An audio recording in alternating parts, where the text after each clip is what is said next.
If you're after some leg strength exercises for runners to do at home, then this is the video for you, and we'll go through just a few really great simple exercises you can do at home.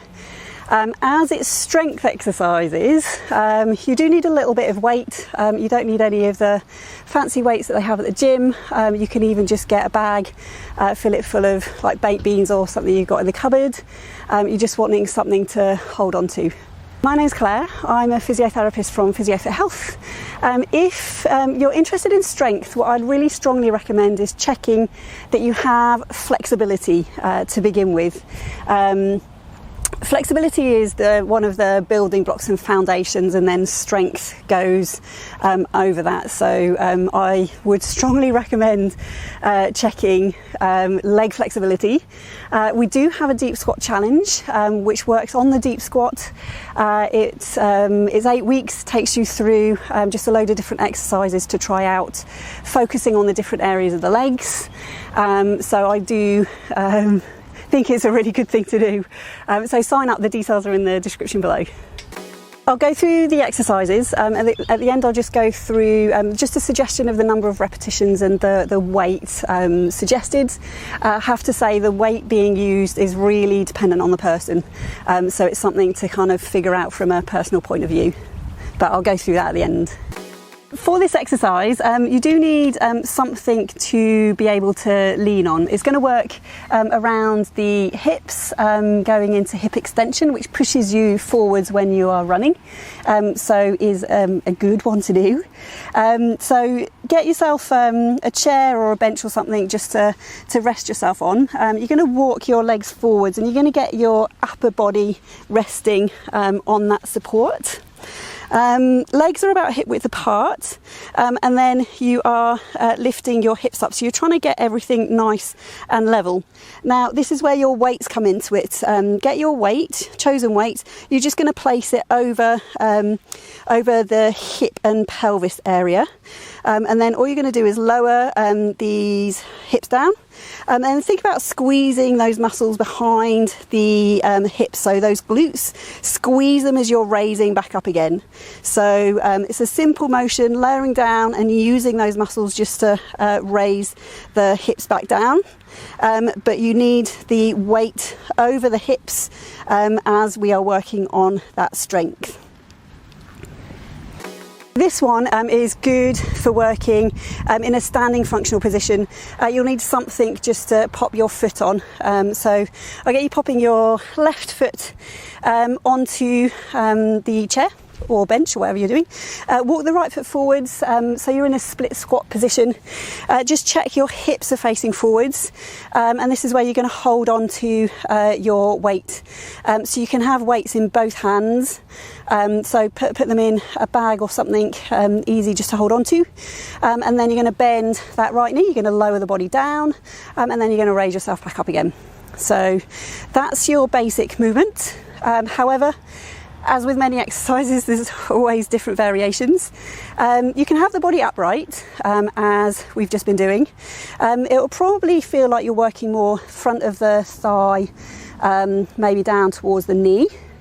But general rule of thumb, and making a lot of assumptions, people are weak around the hip and the pelvis area.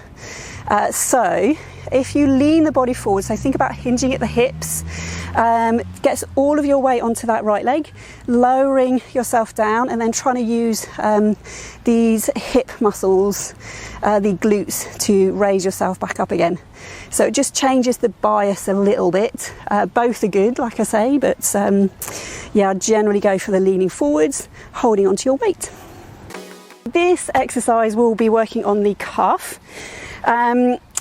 Holding onto a weight is good, that can get your strength. Holding on for support when you first try it is okay. So if you were doing, we'll just do one leg at a time. So if you're doing the left leg, I'd actually get you holding on for balance with the right hand and holding onto your weight with that left hand. And then you're going to do your heel raises. So you're raising your heel up as high as you can do, and then lowering it back down again.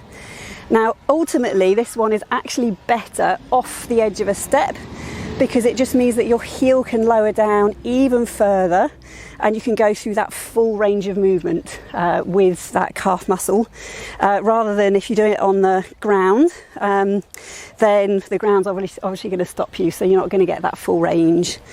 So yeah, off the edge of a step is better. Holding onto a weight, that helps you with your strength, and then you're going to raise and lower. So nice and straightforward.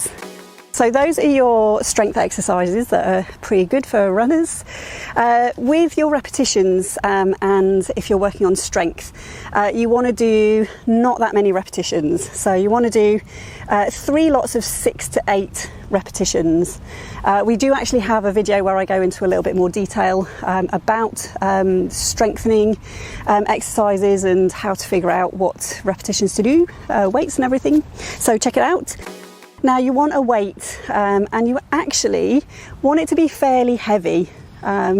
So a lot of people don't want to be bulking up with these strength exercises, but that doesn't actually happen. So I'd strongly recommend the heavier you can hold, the better the benefit for you. It's a personal preference really as to how heavy or light you want to go. If you're not too sure, try a lighter weight, do the 3 lots of 6 to 8. Gauge it within 24-48 hours. If you don't really feel like you've had too much of a workout, up the weight. So yeah, it's kind of as fairly heavy as you can go and not that many repetitions. Strength exercises you only really need to do 2 or 3 times a week. You can link the strength exercises before or after a run as well. That can be pretty good. Before the run just gets everything warmed up. After the run just means that your body knows that it has to keep on working even though it's been fatigued. So benefits of both. So yeah, it just depends on your schedule. If you are interested in learning on doing more exercises like this, we do have a Pilates membership you can sign up to. You get access to a whole load of different exercises, from 5 minutes short exercises to do all the way up to a 45-minute class. We do have running specific, running, walking, standing specific exercises where we do like to focus on the low back and the legs in particular. So sign up, the details are in the description below, and I'll see you soon.